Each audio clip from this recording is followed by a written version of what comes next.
Good morning. So I've heard people say this idea about vaccines that they're proven safe. I've heard it over and over again. You know, they've been around for 50 years and they're proven safe. There's nothing to worry. And I'm like, 50 years? Like, really? That's the test? How about 50,000 years? Or I've heard that Homo sapiens, they've dated us back 300,000 years. That's how long the human immune system has been around and kept us alive. You know, that for me, that's the test. It's proven the test of time. 300,000 years. Most of that, 99 point whatever, 999 of that, with no modern medicine, no modern agriculture. We're just living out in the wild. You know, our immune system is proven and it's strong and effective and safe. And I don't have any issue with someone wanting to get a vaccine. You know, if that helps you feel, you know, safe and you feel better, and go for it. You know, power to you. I'm all about it. But you know, my question is more like, why are we so quick to give up on the human immune system and to dismiss it as if it doesn't work, or somehow it went extinct, or it's gone, or it's broken, it doesn't work anymore? And my response to that is, if that were the case, if the human immune system was no longer effective, or there was modern, you know, superbugs or whatever, then all the hunter-gatherers, all the tribal people around the world, they would have gone extinct a long time ago. They wouldn't still be around. They'd be gone. They, you know, wiped out. Disease would have won. Modern whatever would have wiped them out. They couldn't hack it, but they're here and they're still living that way, and they're just fine. They're healthy. So, you know, so it doesn't make sense to me. You know, the human immune system is proven. It's strong and it's effective and it keeps us healthy.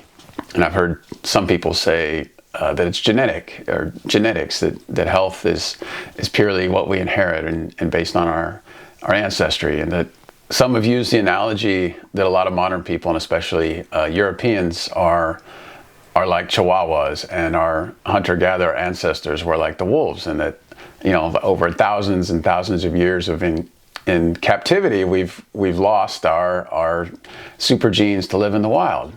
And my response to that, or my thoughts about that, is like, if that's true, then the colonial policy, the nation state policy of coming into a new land and murdering, you know, genocide on the indigenous people, wiping them out and trying to replace them with Europeans is insane. It makes no sense. Like, if the hunter-gatherers and the indigenous people have the superior genetics and they don't need any modern medicine or modern food, then why would we try to kill them and wipe them out? It makes way more sense to have everyone be encouraged to marry an indigenous person, have as many kids as you want, you know, strengthen that bloodline instead of the one that's got the inferior genetics. You know, to be absurd, we could even say that Hitler got it backwards. You know, his whole master race eugenics nonsense, he picked the wrong race. You know, if genetics are so important, then the white Europeans that have been in captivity for so long have the inferior genetics. He should have picked the indigenous people, the hunter-gatherers, and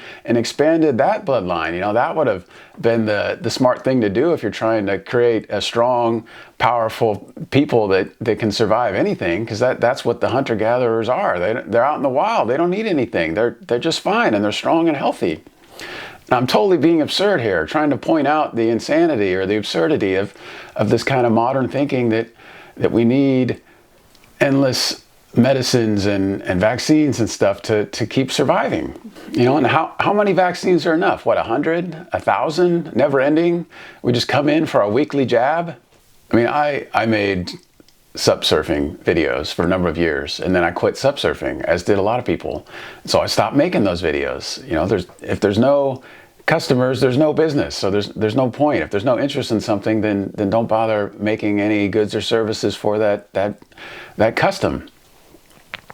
And so the drug companies, the vaccine companies, they're businesses like anything else, anyone else, any other industry. They need customers. I mean, it's hard to sell drugs and vaccines and surgeries to people that are healthy and don't have any problems, that never get sick. You know, people like that they don't have any need for that industry. They don't need any of those products. You know, and I see the ads that are run with drugs. It's often like, oh, if you have this, just pop a pill. If you have that, just pop a pill. And they usually make it look all inviting and wonderful. And then you just do this, and then everything will be fine. And at the end of the commercial, there's real quickly like a list of like 50 side effects. You know, and I get it. It's, you know, that's that's how business works. If you have a customer base and you have stockholders and a board of directors, you have to expand the business. You have to keep making the money, or whoever's in charge will get replaced, and they'll put somebody in there who will expand the business and get more customers and up the profits. That's how it works. So how about, or what if we the people, we pivot? Instead of going down the road of more drugs and more vaccines and this never-ending kind of vicious cycle of dysfunction and disease and needing more of these temporary things to try to keep us alive, how about we all start rewilding ourselves? We start reclaiming our health. We become healthy again. We lose the need for any of this drugs or vaccines or surgeries, or we're so healthy we don't need them. We start retriving, start taking care of each other, getting together. Maybe the companies will pivot with us, and they'll start investing in renewables and in permaculture and in restoring habitats and making the air and the water and everything breathable and clean, and making the world a wonderful place to live, and having spaces for wellness and wellness centers and nature habitats and places, more outdoor spaces, lots of sunshine, vitamin D. It's an invitation. We can all do it. Everyone wins if we go that way. And there's no divide and conquer either. There's nothing to fight over. We're all healthy. We all have our needs met. So thanks for watching.